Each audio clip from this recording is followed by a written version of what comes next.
Às vezes, querido, nós lemos um texto e a gente não vê muito, não vai muito depois e nem muito antes, né? Principalmente a gente quando lê um texto e vê aquilo erguer-se aos nossos olhos, a gente quer ministrar, mas é bom a gente saber o contexto. Nesse caso, Jesus, ele estava saindo ali da casa de um fariseu, onde Jesus estava falando dessa dificuldade que o homem tem, né, de receber esse convite para ele entrar no reino de Deus. Ele estava apresentando ali cada uma das suas, né, desculpas. Um pouco antes desse texto você vai ler aquelas pessoas dizendo: eu preciso enterrar meu pai, eu comprei um terreno, eu preciso cuidar desse terreno, né, eu comprei ali 5 juntas de boi, eu vou experimentar essa junta de boi. O outro estava dizendo: eu me casei e agora eu não posso ir. Então Jesus estava falando desse assunto quando ele trouxe esse texto. Ele tinha saído da casa de um fariseu onde o assunto era esse, né?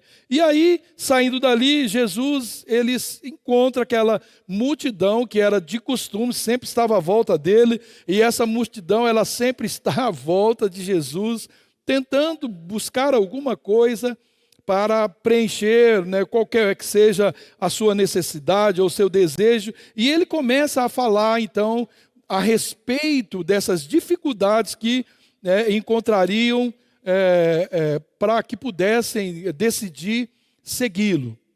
E eu quero explanar um pouco sobre isso, e eu acho isso muito necessário para nós e para todos aqueles, né, que estão ouvindo em casa e os que vão ouvir depois através das mídias, YouTube, eles vão ouvir essa mensagem, e eu creio que isso é um desejo do coração do Pai.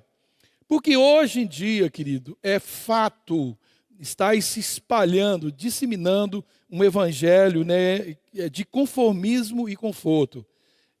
A gente vê muito isso na internet, pessoas facilitando, dando um jeitinho para ficar melhor, para servir a Deus, para ficar mais gostoso servir a Deus. E essa ideia, né, de um evangelho que massageia aí o nosso ego, a nossa inércia, o comodismo, isso tem se fortalecido demais no meio, né, cristão, no meio evangélico, usando, né, como afirmação para isso, usando como base para isso o fato, né, de Deus nos amar.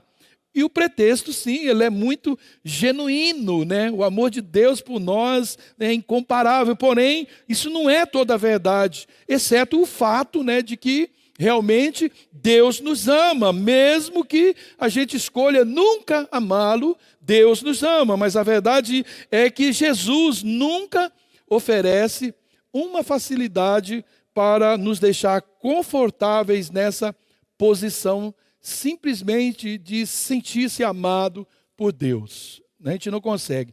Olha o que Paulo diz em 2 Coríntios, no capítulo 5, versículo 14. Pois o amor de Cristo nos constrange, porque nós estamos convencidos de que um morreu por todos. Logo, todos morreram. Isso significa que ninguém mais vive para si, todo mundo morreu. Se Cristo morreu, todos morreram.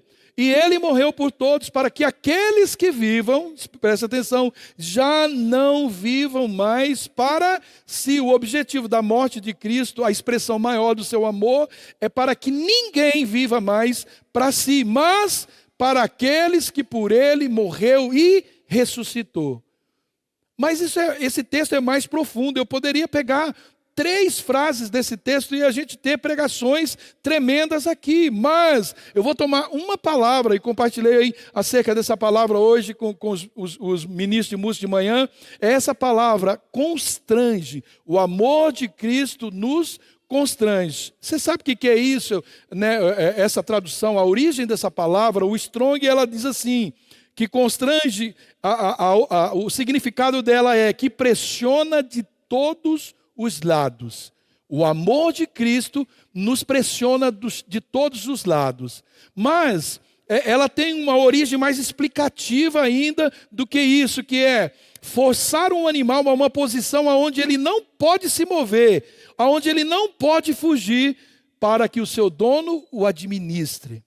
Querido, olha bem o preço do evangelho. Para onde?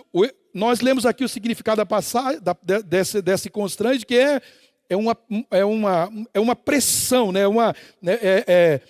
A gente é pressionado, a gente ali é esmagado. Quem foi levado para uma prensa? Jesus foi levado. Getsemane quer dizer prensa de azeite.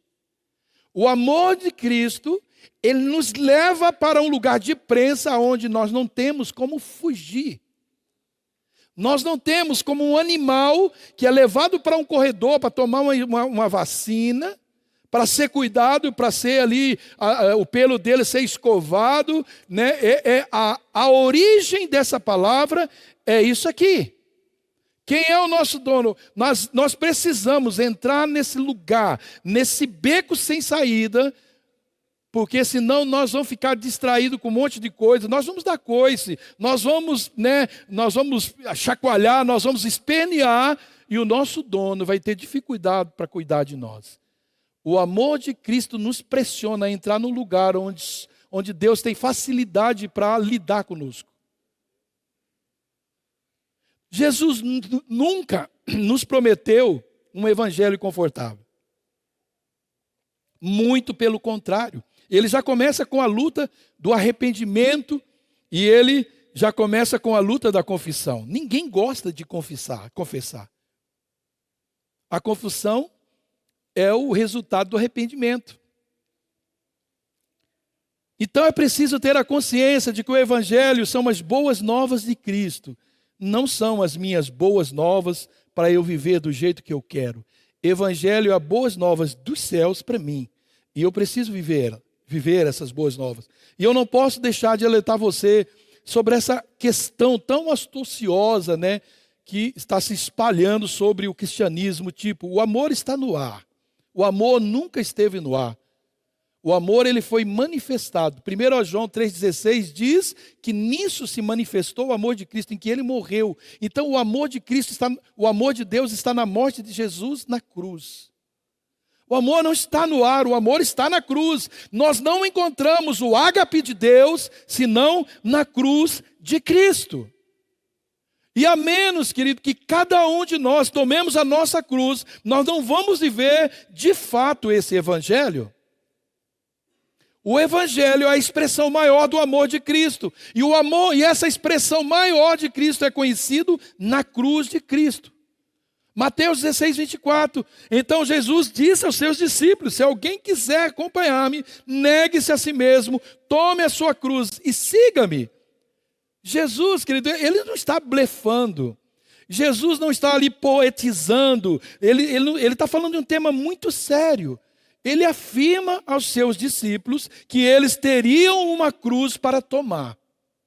E esse tomar, na origem, é a palavra airo. É tomar sobre si, carregar o que foi levantado. É mover do seu lugar. É levantar pela força. Isso não é uma parábola, querido. Isso é o que Jesus falou. Quem não tiver disposto a tomar sobre si e a carregar o que foi levantado. O que foi levantado? Cruz. Mover do seu lugar. Levar pela força. Evangelho sem força, sem cruz, não existe. Não existe evangelho sem a cruz de Cristo e não existe evangelho sem a nossa cruz. Não é a cruz de Cristo, essa nós não podemos carregar, porque ela é pesada. Mas nós trocamos. Ele pegou a nossa, que é a que ele carregou. É o fardo que ele carregou. Mas ele nos deu uma leve. Nós trocamos com ele. Ele pegou a pesada que eu não podia carregar. Ele me deu a leve que eu tenho que carregar. Não é eu preciso, eu devo. Eu tenho que carregar. Não existe evangelho sem essa cruz. Evangelho, querido, não é somente aquilo que eu recebi através do amor do Pai, mas ele é também a resposta que eu dou pelo sacrifício que ele fez por mim. O meu amor pela Márcia, e a Márcia não vai entender isso só pela forma com que eu amo. Se não houver uma resposta dela, ela nunca vai pensar e ela vai sentir, perceber que eu a amo. Tem muita gente que ama uma pessoa, eles se perdem, alguns se matam por um amor de uma pessoa, mas por quê? Essa pessoa não tem uma resposta, aquele amor, se ela não tem uma resposta, ela não compreende, ela não serve a esse amor, ela não tem um entrosamento com esse amor. Sim, é verdade, querido, que todos recebem do amor de Deus, mas nem todos dão uma resposta a esse amor. João 1,12 diz, mas a todos quanto receberam, esses se tornaram filhos de Deus.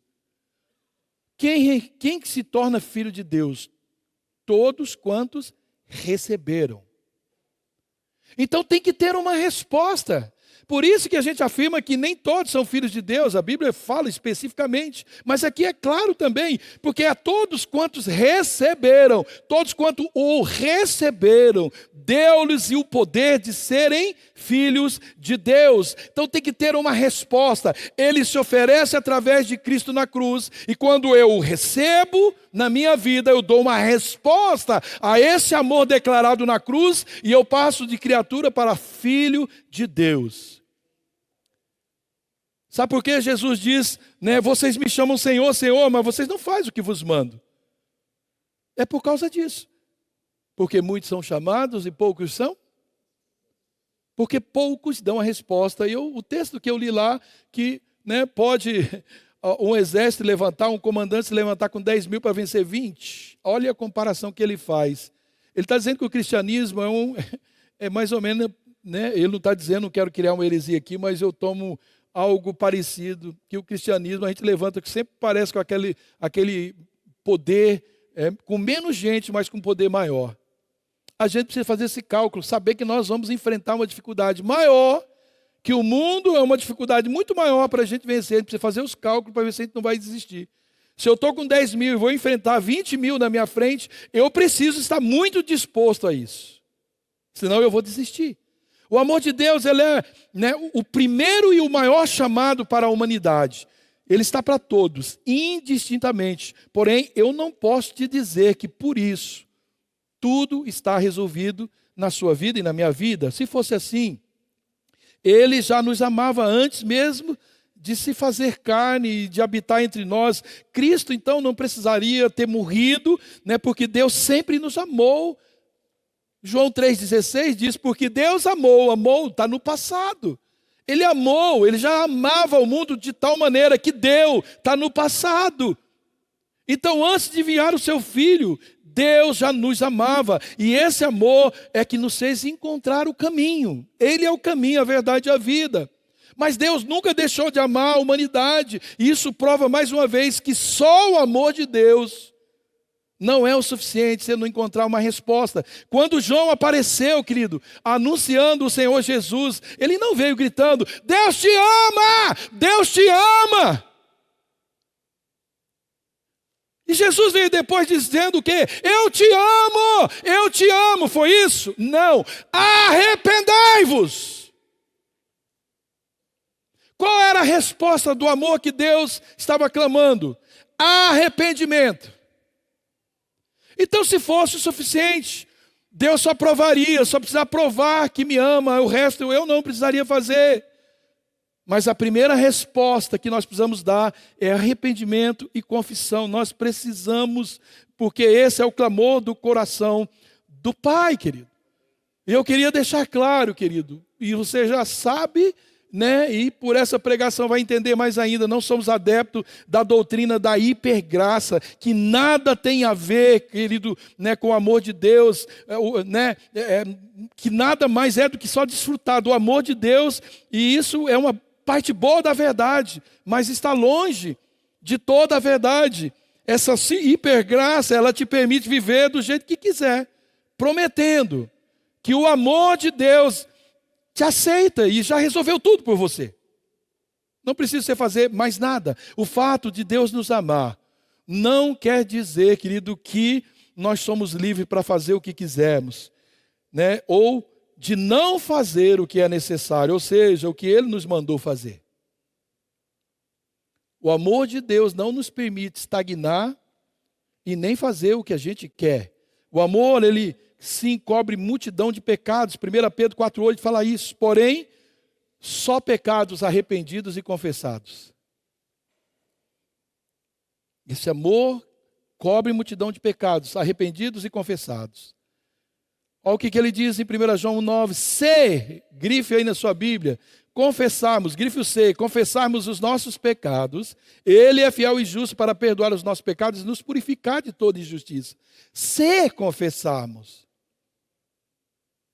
É se confessarmos que Ele perdoa. Deus nunca irá ignorar os nossos pecados, querido, pelo fato de existir alguma virtude em nós. Eu tenho tantas virtudes, olha para mim, e alguns têm mesmo, e todos nós temos virtudes, mas nenhuma delas, por melhor que seja, vai ignorar os pecados. Do que nós temos de melhor, não vai anular na visão de Deus o que nós temos de pior, querido. A Bíblia diz que o que nós temos de melhor em nós é trapo de imundícia.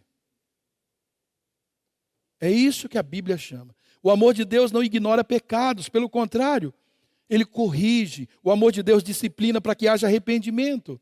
E essa exortação de Deus para nós, ela nos traz para perto dEle. Agora, ficar perto dEle é nossa escolha.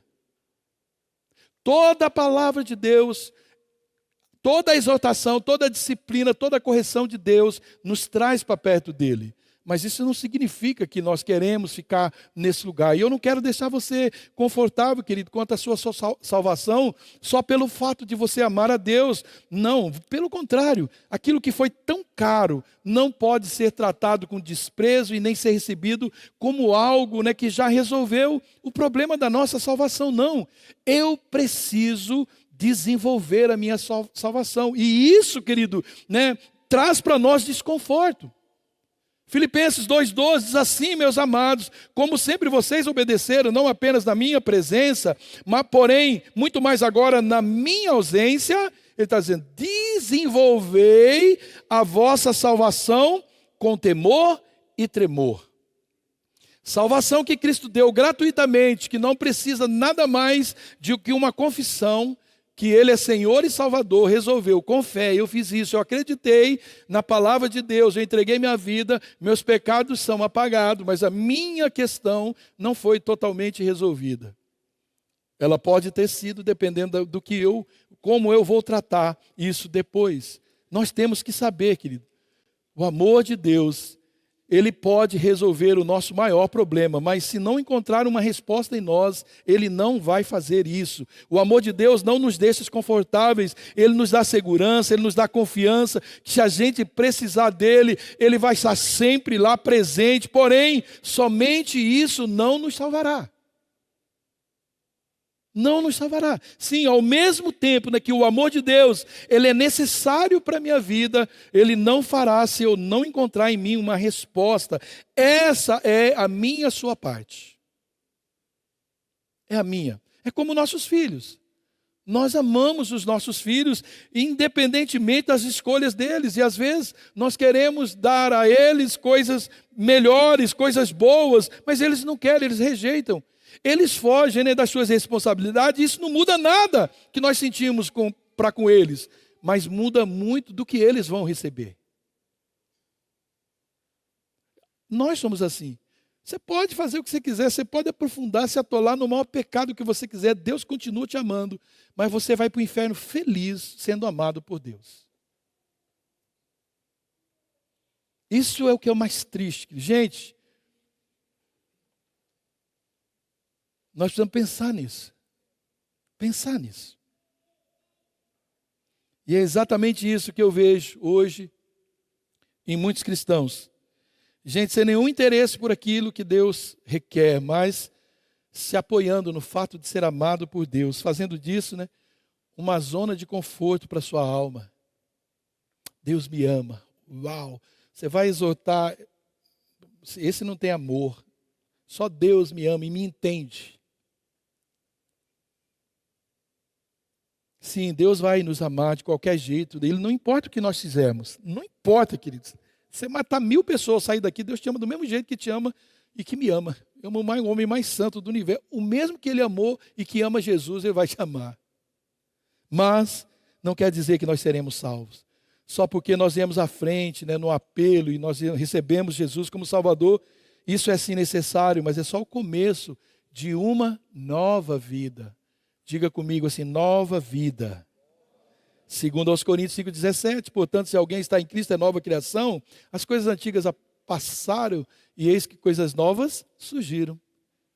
Coisas velhas passam, mas é necessário que venham coisas novas. E se essa decisão não promover, querido, em nós um desconforto, é um sinal de que tudo continua como antes. As coisas velhas estão aí, sem nada de novo.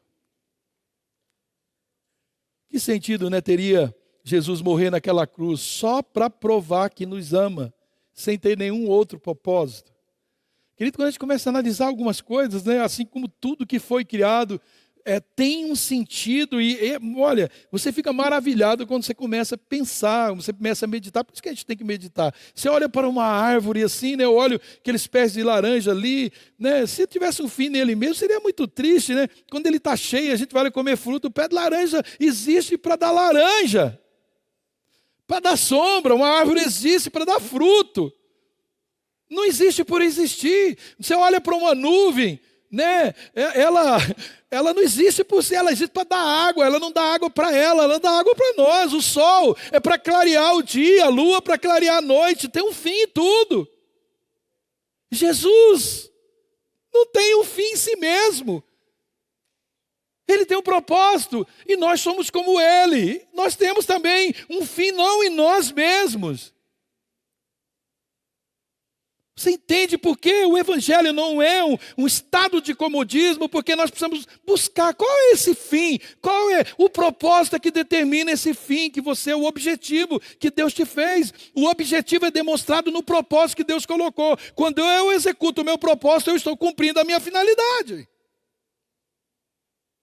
Isso é santo, isso é maravilhoso.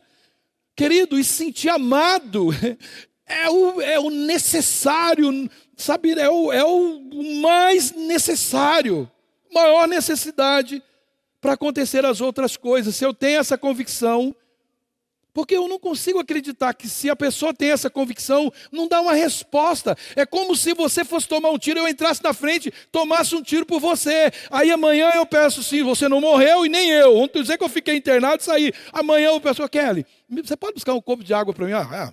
Vai você. Eu ia sentir muito, Falar, poxa, salvei a vida do cara, o cara não pode, Isso são coisas nossas. Não estou dizendo que Jesus faz assim porque ele não tem nenhum problema de sentimento e nem ressentimento, viu? Mas você consegue entender uma linguagem de amor assim? De favor, uma igreja de recompensa, uma de gratidão? Não existe uma linguagem assim. E eu vou dar uma dica para você. Você nasceu, querido. Você nasceu para servir os outros. Para que outros se alimentem do pão da vida através de você. Você é sal. Você é luz.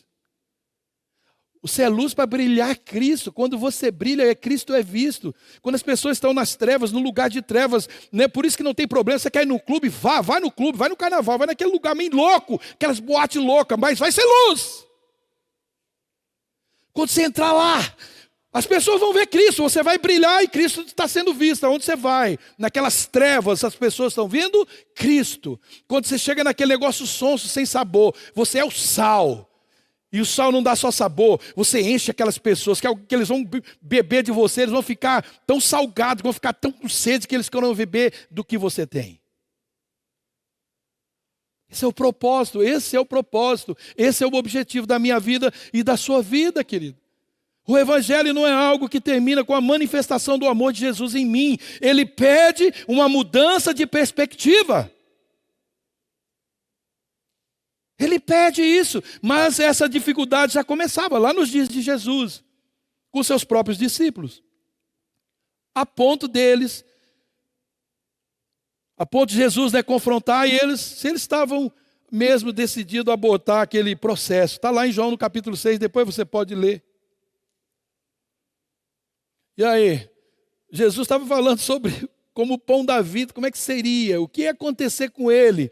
E os discípulos, aquele monte, não era só os 12, outros estavam ouvindo aquele discurso, assim como eu estou fazendo hoje. E você não duvida que possa alguns aqui entrar achando nesse discurso que eu estou fazendo duro demais, né?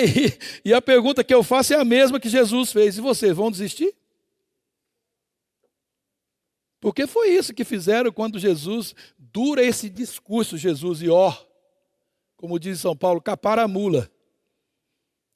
E Jesus olha para os seus discípulos e diz, aí, vocês também vão cair fora? Não, só o Senhor tem as palavras de vida eterna. O Evangelho, ele não veio até a nós só para resolver o nosso problema com o pecado. Ele propõe algo muito mais, muito maior. Eu preciso te dizer, querido, se nossas atitudes não operam essas perspectivas do Evangelho, se nós estamos confortáveis pelo fato de ter recebido as boas novas em nossa vida, sem nenhum tipo de responsabilidade com Ele, eu sinto em te dizer, esse não é o Evangelho que Cristo pregou e testemunhou para todos nós.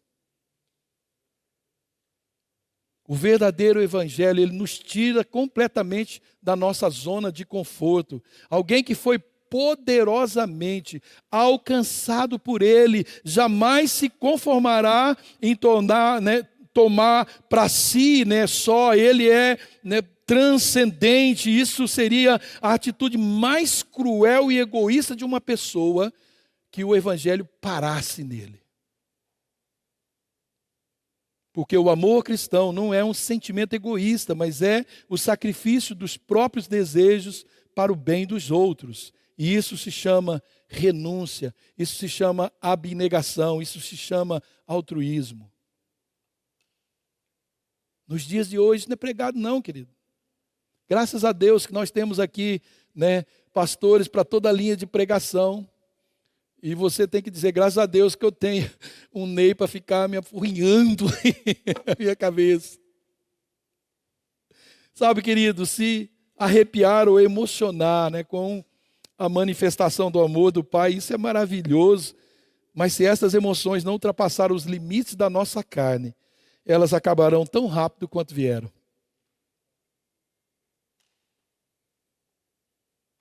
Assim como tem sido, com alguns caçadores de unção. Eles adoram se pôr debaixo de mão de qualquer profeta.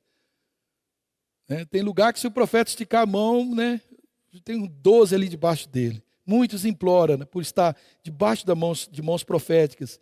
Como isso é bom, aleluia, eu gosto disso também, e eu também gosto muito. Mas e daí? Aquela unção vai me levar para as novas etapas do Evangelho? As coisas novas? Aquela unção vai me ajudar a esquecer a velha natureza e enfrentar as coisas novas. Coisas novas, não estou falando coisas novas, que são coisas boas, não. O Evangelho traz um monte de coisas novas. No meio dessa coisa nova vem cruz, vem açoite, vem prisão, vem um monte de coisas. Só é coisa nova, só é nova. Não quero falar coisas boas e novas. Mas eu quero promessa. Quero palavra profética. Eu quero uau. Mas o uau é tão rápido quanto o uau. É uau. Quando ele terminar o U, já foi a unção. As próximas etapas, elas serão sempre mais desconfortáveis. Mas não pode ser, pastor. Então vamos lá. Vamos observar uma sequência na vida de Paulo, que eu quero chamar agora aqui de o impacto do Evangelho. Atos 9:4. Então eu vou lendo o texto e eu vou pregando o texto para você. 9:4, Atos 9:4 diz assim: em sua viagem, quando se aproximava de Damasco, de repente brilhou ao seu redor uma luz vinda do céu. Primeiro impacto do Evangelho. O Evangelho nos revela o sobrenatural. Você teve um impacto com o sobrenatural? Você viu uma luz do céu? Essa luz apareceu para você, assim como para Paulo? Por que se essa luz aparecer, esquece, nunca mais você vai ser o mesmo. Você deixa tudo, larga a cidade, larga tudo. Essa luz foi, e o texto continua. E ele caiu por terra. Impacto 2, o Evangelho revela a nossa humanidade. Ele nos coloca de onde viemos, nós somos pó. Quando deparamos por Cristo, nós deparamos com a nossa humanidade. E o texto continua. Ele ouviu uma voz que lhe dizia: Saulo, Saulo, por que você me persegue? Terceiro impacto, o evangelho confronta a nossa religiosidade. Porque Paulo estava lá achando que ele era o cara, o cumpridor da lei. Então quem aparecer lá falando de Cristo, ele matava. Versículo 5. Saulo perguntou: quem és tu, Senhor? Quarto impacto, o evangelho desperta o desejo de conhecê-lo mais. Uou! Aleluia, cara. É demais. Ele respondeu: eu sou Jesus, a quem você persegue. Quinto impacto, o evangelho apresenta Jesus e expõe as reais intenções do porquê nós servimos a Deus. Eu sou Jesus a quem você persegue. E ele continua no versículo 6. Levante-se, entre na cidade. Sexto impacto. O evangelho sempre nos levanta e nos faz prosseguir a viagem da nossa vida. Só que a partir de agora, o texto continua. Alguém lhe dirá o que você deve fazer. Sétimo impacto. Você não vai mais fazer o que você quer. Paulo, você não vai mais fazer o que você quer. Alguém vai dizer para você o que você deve fazer. Versículo 7. Os homens que viajavam com Saulo pararam emudecidos, ouviram a voz, mas não viam ninguém. Sétimo impacto. Quando o evangelho chega em nós, causa impacto na vida de outras pessoas. Os que estão à nossa redor têm que dizer: uau, vou ficar assombrado. O que aconteceu com você? Que você era o cara mais sujo, boca suja, você era adúltero, você era mentiroso, caloteiro. O que aconteceu? 8. Saulo levantou-se do chão. Impacto 9. O evangelho nos levanta e nos exalta. Mateus 23:12. Diz lá o quê? Que os humilhados serão exaltados e os exaltados serão humilhados. Amém? Não, que amém? Onde você está? Você está por fora. Não é amém, não. Diz que aqueles que se humilham serão exaltados e aqueles que se exaltam serão humilhados. Então, é eu que me humilho, é você que tem que se humilhar. Não é Deus. Deus não humilha ninguém. Mas quando eu deparo com o evangelho, eu caio. Não tem jeito. E abrindo os olhos, não conseguia ver nada. E eles o levaram pela mão até Damasco. Décimo impacto. O evangelho leva a depender de Deus e das pessoas. 9, versículo 9. Por 3 dias ele esteve cego. Impacto 11. O evangelho nos leva à reflexão. Sabe quando você não tem o que fazer, está cego, não enxerga, você tem só que refletir. Reflita em tudo que você aprendeu, na experiência que você teve. Não comeu e nem bebeu. 12º impacto, o evangelho nos leva à consagração. Tem se consagrado? Versículo 10, em Damasco havia um discípulo chamado Ananias, o Senhor chamou numa visão: Ananias, eis-me aqui, Senhor. Respondeu ele, e o Senhor lhe disse: vá à casa de Judas, na rua chamada direita, e pergunte por um homem chamado Tasso. Ele está orando. 14º impacto, o evangelho nos leva ao discipulado e à oração. Vai lá, Ananias, discipular Paulo, ele está lá na rua chamada direita, está orando. O cara tinha acabado de se converter, já estava melhor que nós, estava orando. O impacto do evangelho leva a gente para um discipulado. Você tem sido discipulado, você tem corrido atrás de seu discipulador, tem orado, você está orando, você está correndo atrás do discipulador. Você quer crescer, você quer frutificar. O discipulado é a única coisa que vai fazer você multiplicar.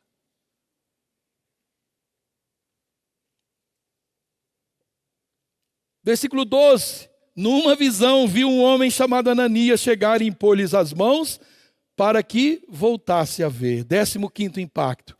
O evangelho abre nossa visão para o novo de Deus. Você está na mesmice ou tem enxergado coisas novas? A gente tem falado disso. Querido, é verdade que eu estou falando tanto disso, estou tendo tanto nisso. Mas as coisas novas que eu tenho visto, não é nada que eu quero. Não é o que eu quero, não é nada não, é um exagero. Mas é 90% que eu não quero ver de coisas novas, mas eu sei que virá aquela que eu aguardo, que eu tenho tanta expectativa. Versículo 3, respondeu Ananias: Senhor, eu tenho ouvido muita coisa a respeito desse homem e de todo o mal que ele tem feito aos teus santos em Jerusalém. 16º impacto. O evangelho traz também os confrontos da velha natureza. Aliás, nossa conta com Deus, ela está zerada, amém? Mas ainda nós temos uma história aqui, sabe, querido, aquele conheço o teu passado. Isso ainda vai nos perseguir até que a gente prove, né, uma mudança. E olhe lá. Então não se preocupe com isso não, que assim como Deus esqueceu do teu passado, os homens também vão esquecer. Não, eles vão lembrar você mais do que você imagina, talvez mais do que outros tempos que você vivia lá. Os homens vão lembrar, vai, conheço você, vem com essa. Quem não ouviu isso, querido? Versículo 14. Ele chegou aqui com a autorização do chefe dos sacerdotes para prender todos os que invocam o teu nome. 17º impacto. O evangelho atrai desconfiança. Quando você se converte, as pessoas ficam desconfiadas de você, né? Você já não ouviu por aí que o pastor Ney quer roubar o seu dinheiro, quer pegar o seu dinheiro? Quer que você dá o dízimo para ele roubar? Ele não quer enriquecer, que a comunidade ama a sua carteira, alcança a sua carteira. Você nunca ouviu isso?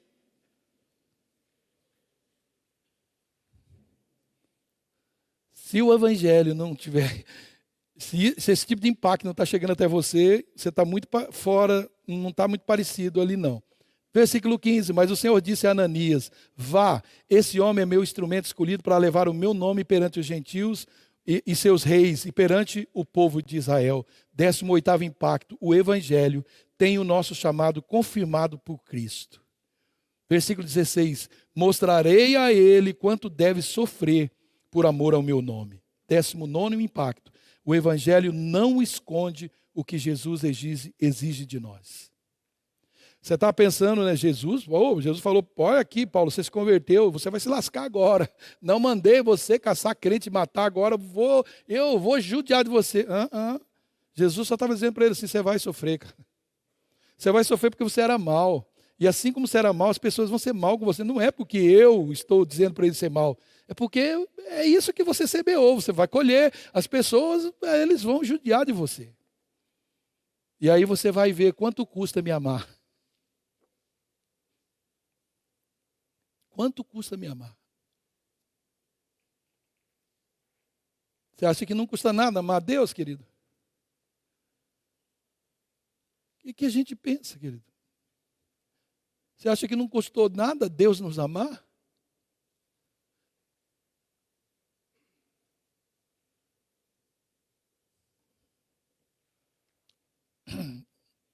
Vamos concluir. Por tudo isso, querido, eu não consigo contemplar nenhum conforto no Evangelho. Mas ele é poder de Deus para aquele que escolhe vivê-lo. Não tem outra coisa a fazer. Não tem para onde ir. Não importa o que vai acontecer. Nem cadeias, nem prisões, nem açoites, nem humilhação, nem altura, nem profundidade, nem potestade, nem qualquer criatura, nada poderá nos afastar do amor de Deus que está em Cristo Jesus. Eu não consigo mesmo contemplar nenhum conforto, mas o poder de Deus eu consigo contemplar para aqueles que escolhem vivê-lo. Romanos 1,16 diz que Ele é o poder de Deus para nós, que o Evangelho é o poder de Deus para nós, mas que Ele é loucura para o mundo. Por quê, querido? Certamente porque o mundo não escolheria viver o que nós escolhemos viver, porque eles não julgariam ser isso bom. Se as pessoas estão olhando para a gente, achando que é bom tudo que nós recebemos, tudo que nós vivemos, a forma com que nós vivemos, a abnegação. Querido, a maioria não acha bom só dar dízimo. Isso é o melhor do Evangelho. Eu gostaria que as minhas lutas fossem essas. Dar tudo que eu tenho. Mas não é, querido. Mas o mundo Ele julga que isso não é bom. E a ordem é não retroceder, a Bíblia diz ao que vencer, ao que perseverar até o fim, não desistir, não olhar para trás, não esmorecer. Quantos versículos eu acabei de citar aqui, querido? Um monte. Perceba que não existe prêmio pela única razão de ser amado por Deus. Não é para quem foi amado até o fim, mas é para quem venceu, é para quem não desistiu, é para quem perseverou. Porque isso, querido, é a confirmação de que recebeu esse amor e aplicou em prol do reino. Não é o que foi amado, não é o que amou, mas é o que venceu, ao que não desistiu, ao que não retrocedeu, ao que decidiu por causa desse amor ir até as últimas consequências. Só o amor pode nos fortalecer, querido, para vencer, mas eu preciso correspondê-lo. É a minha última pergunta. Você está disposto a dar uma resposta, querido, a esse amor de Deus? Você entregaria tudo, querido, por causa desse amor de Deus?